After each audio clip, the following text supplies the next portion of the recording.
الحمد للہ رب العالمین والعاقبۃ للمتقین والصلاة والسلام علی سید المرسلین۔ ناظرین کرام السلام علیکم ورحمۃ اللہ وبرکاتہ۔ ایمانی صفات کا عنوان لے کر آپ کی خدمت میں حاضر ہوں۔ ایمانی صفات کے تعلق سے وہ چیزیں جو ایمانی صفات کے منافی ہیں ان کا ذکر کیا جا رہا ہے، جس میں ایک جادو بھی ہے، اور یہ کہ جادوگر کو فوراً قتل کر دیا جائے، بلکہ یہاں تک کہتا ہے کہ اسے توبہ اور رجوع کی مہلت بھی نہ دی جائے۔ عمر ابن خطاب رضی اللہ عنہ کے دور میں بھی جادوگر موجود تھے، اور ان کے بعد کے ادوار کا بھی یہی حال رہا، اور یہ جادو کا سلسلہ قیامت تک رہے گا۔ یہ اللہ کی طرف سے ایک عظیم آزمائش ہے۔ جس طرح کی شیطان ایک آزمائش ہے بنی آدم کے لیے، اسی طرح جادو بھی ہے۔ آئیے، جادو کے بہت سارے اقسام ہیں، اور ایسی چیزیں ہیں ناظرین کرام جس کا جاننا ہمارے لیے، آپ کے لیے بہت ضروری ہے، تاکہ ہم اور آپ اس کی قباحت سے بچ سکیں۔ لغوی طور پر قرآن حکیم میں اللہ کے پیارے پیغمبر سے روایت ہے کہ اللہ کے پیارے پیغمبر نے ارشاد فرمایا، ان العیافہ والطرق والطیرہ من الجبت، یعنی اللہ کے رسول صلی اللہ علیہ وسلم نے ارشاد فرمایا، یہ روایت سنن ابو داود کی ہے، 3907 نمبر کی آیت، کہ پرندوں کو اڑا کر فال لینا۔ ناظرین کرام، جادو کے اقسام بیان کیے جا رہے ہیں۔ جادو کے اقسام کتنے ہیں؟ پرندوں کو اڑا کر فال لینا، یہ ایک بات ہوئی۔ زمین پر لکیریں کھینچنا، جسے علم رمل کہلاتا ہے، یا اور کسی چیز کو دیکھ کر بدفعلی بدشگونی لینا، یہ سب جادو کی قسمیں ہیں۔ 3 قسم کی باتیں یہاں پر بیان کی گئیں۔ حضرت عوف ارشاد فرماتے ہیں کہ العیافہ سے مراد ہے پرندوں کو اڑا کر فال لینا، اور طرق سے مراد زمین پر لکیریں کھینچنا۔ یہ علم آج کل علم رمل کہلاتا ہے۔ پھر حسن بصری رحمۃ اللہ علیہ کہتے ہیں کہ شیطانی چیخ و پکار یہ بھی جبت میں شامل ہے۔ کبھی کبھی شیطانی چیخیں بھی آتی ہیں۔ کسی راستے سے آپ گزر رہے ہوں اور درخت پڑتا ہو تو درختوں کی بھی آواز آتی ہے، درختوں کی شاخوں کو ہلانے کی آواز آتی ہے۔ یہ سب شیطانی کام ہے۔ آئیے اس کی شرح پیش کر رہا ہوں۔ لغوی طور پر جادو لفظ عام لفظ ہے۔ جادوگر اپنی خدمت کے لیے شیاطین کی مدد لیتا ہے، یہاں تک کہ شیاطین کی عبادت کر کے ان کا تقرب حاصل کرتا ہے۔ اسی طرح اللہ کے نبی صلی اللہ علیہ وسلم نے اس کے علاوہ اور بعض چیزوں کو جادو ہی کہا ہے، لیکن در حقیقت میں وہ جادو نہیں ہے، لیکن جادو کی اقسام میں سے ہے۔ گویا اس کے درجات مختلف ہیں۔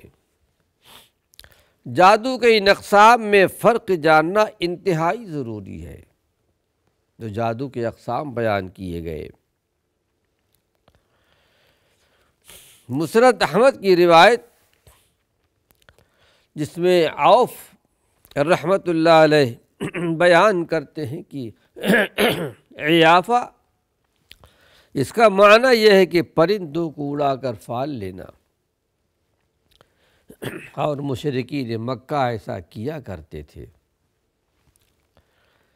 جب کوئی آدمی کسی طرف جانا چاہتا تھا تو پرندے کو اڑا کر دیکھتا تھا کو کس طرف جاتا ہے، کوشش کرتا تھا جس طرف مجھے جانا ہے پرندہ ادھر اڑے۔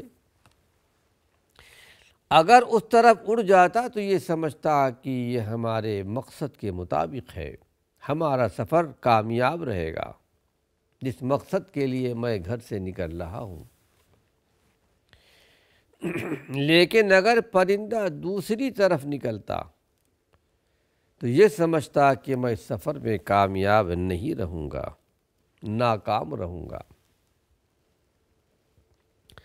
اسی عمل اور طریقے سے وہ لوگ مستقبل کے بارے میں شگون لیتے ہیں کہ آئندہ حالات خوشگوار ہوں گے یا پریشان کن۔ جادو کی ایک قسم کہا گیا ہے جبت ہر اس گھٹیا اور رذیل چیز کو کہا جاتا ہے جو کسی کو حق سے ہٹا دے، اور عیافہ بھی کسی کام سے رک جانے یا کر لینے کے سبب ہے۔ اس سے پتہ چلا کہ ناظرین کرام کہ عیافہ یعنی پرندوں کو اڑا کر پھال لینا، یا پھر ایک یہ بھی کہا جاتا ہے راستے میں نکلے گھر سے کوئی بلی آ گئی یا کتا آ گیا تو اس وقت بھی بدشگون لیتے ہیں۔ ان تمام چیزوں کو اسلام میں جادو قرار دیا گیا ہے۔ جیسا کہ اللہ کے پیارے پیغمبر نے فرمایا کہ ان العیافہ والترق والطیرہ من الجبت، عیافہ یعنی پرندوں کو اڑا کر پھال لینا یا زمین پر لکیریں کھینچنا، جسے علم رمل کہلاتا ہے، یا کسی چیز کو دیکھ کر بدشگون لینا، حقیقت میں یہ تمام شیطانی کام ہیں اور جادو کے اقسام میں سے ہیں۔ طیرہ، اس کا مفہوم عیاسہ سے بہت زیادہ وسیع ہے۔ عیافہ کے بہت سے معانی میں سے عوف رحمۃ اللہ علیہ مقرر کردہ ایک معنی کے مطابق یہ عمل صرف پرندوں کے لیے خاص ہے، لیکن طیرہ ہر وہ چیز مراد ہے جس سے بدفعلی اور بدشگونی لی جاتی ہے، اور انشاءاللہ اس کی شرح بیان کی جائے گی۔ الترق، چونکہ تین چیزیں بیان کی گئی۔ الترق کا معنی زمین پر خط کھینچنا، کاہن اور شعبدہ باز ایسی لکیریں کھینچتے ہیں، بہت تیزی کے ساتھ لکیریں کھینچیں گے زمین پر یا کسی ورقہ پر، کاغذ پر، پھر اس کے بعد دیکھتے ہیں کہ کون سی لکیریں باقی رہ گئی ہیں، اس سے شگون لیا کرتے تھے۔ یہ بھی جادو کی ایک قسم ہے، الترق۔ پھر آئیے ایک حدیث اور آپ کے سامنے پیش کر رہا ہوں، حضرت عبداللہ بن عباس رضی اللہ عنہ سے۔ اللہ کے رسول صلی اللہ علیہ وسلم کے چچیرے بھائی تھے۔ اللہ کے پیارے پیغمبر نے ان کے لیے دعا فرمائی تھی تفقہ فی الدین کا۔ پھر ایک عظیم مفسر بن کر کے ابھرے۔ چھوٹے تھے، عمر کم تھی، اور جس وقت اللہ کے رسول صلی اللہ علیہ وسلم دنیا سے تشریف لے گئے، آپ کا انتقال ہوا، اس وقت ان کی عمر عبداللہ بن عباس کی 13 سال کی تھی۔ لیکن حدیث کے اندر بہت سی روایتیں عبداللہ بن عباس رضی اللہ عنہ سے آتی ہیں، جو سنتے تھے یاد کر لیا کرتے تھے۔ اسی طرح عائشہ صدیقہ رضی اللہ عنہا بھی مکہ المکرمہ کے اندر جب کہ اللہ کے پیارے پیغمبر نے توحید کا علم بلند فرمایا، مکی زندگی میں جب کہ آپ چھوٹی تھیں، عمر چھوٹی تھی، لیکن جو کچھ آپ فرمایا کرتے تھے یاد کر لیا کرتی تھی۔ مدینہ منورہ آ کر آپ کی رخصتی ہوئی اور 10 سال آپ کے ساتھ رہیں۔ جس وقت اللہ کی پیارے پیغمبر محمد صلی اللہ علیہ وسلم کا انتقال ہوا، اس وقت ان کی عمر 19 سال کی تھی، اور آپ کے انتقال کے بعد تقریباً 48 سال زندہ رہیں اور اللہ کے پیارے پیغمبر سے حدیث بیان کرتی رہیں۔ صحابہ کا، صحابیات کا، ازواج مطہرات کا اس امت پر بڑا احسان ہے۔ ان کے ذریعے سے، ان کے طریقے سے ہم کو اور آپ کو دین کا علم حاصل ہوا ہے۔ تو آئیے عبداللہ بن عباس رضی اللہ عنہ کی ایک روایت جادو کے تعلق سے سماعت فرمائیں۔ کہتے ہیں کہ اللہ کے پیارے پیغمبر نے ارشاد فرمایا کہ من اقتبس شعبۃ من النجوم فقد استبس شعبۃ من السحر۔ یہ روایت سنن ابو داود کی ہے، حدیث نمبر 3905 ہے۔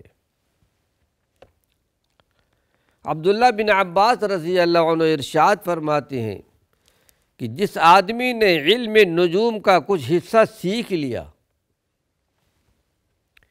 اسی قدر اس نے جادو سیکھا، وزاد ما زاد، جتنا زیادہ سیکھتا جائے اور اس کی وجہ سے گناہ میں اتنا اضافہ ہوتا جائے گا۔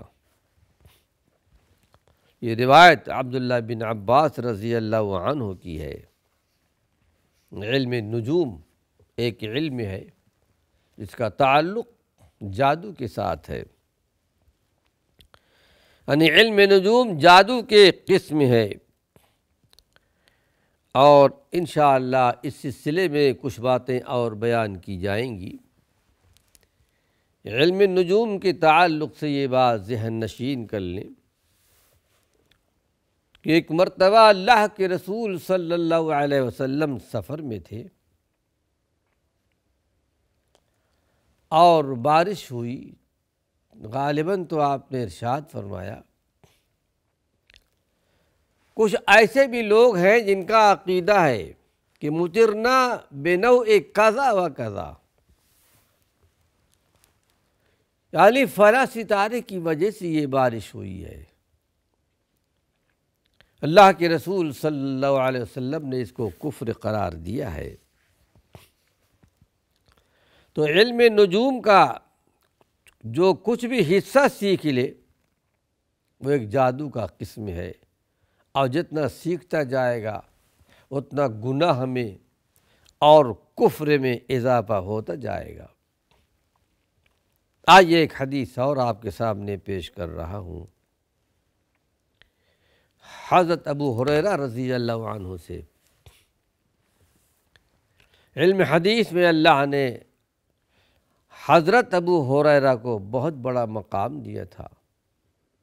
آپ کی حدیث سننے کے لیے ہمیشہ آپ کے ساتھ رہتے، مسجد میں رہتے، سوئے پڑے رہتے، الگ نہیں ہوتے تھے کہ آپ کوئی بات بیان کر دیں مجھ سے چھوٹ جائے۔ اسی لیے حدیث میں آپ دیکھتے ہوں گے عن ابی ہریرہ عن ابی ہریرہ، اس حدیث کو ابو ہریرہ رضی اللہ عنہ نے روایت کی ہے۔ وہ بیان فرماتے ہیں کہ من عقد عقدتاً، اللہ کے نبی صلی اللہ علیہ وسلم نے ارشاد فرمایا جس نے گرہ باندھی جادو کے لیے، ثم نفث فیہا فقد سحر، پھر اس میں پھونک ماری تو حقیقت میں اس نے جادو کیا، ومن سحر فقد اشرک، اور جس نے جادو کیا اس نے شرک کیا۔ اللہ کی نگاہ میں، اللہ کے پیارے پیغمبر کی نگاہ میں، شریعت محمدیہ کی نگاہ میں وہ مشرک ہے۔ ومن تعلق شیئا وکل فیہ، اور جس نے کچھ گلے میں یا ہاتھ میں لٹکایا یا باندھا، کچھ بھی، وکل الیہ، اس کو اسی طرف سونپ دیا جائے گا۔ یہ روایت ہے سنن نسائی کی، حدیث نمبر 4084 کی۔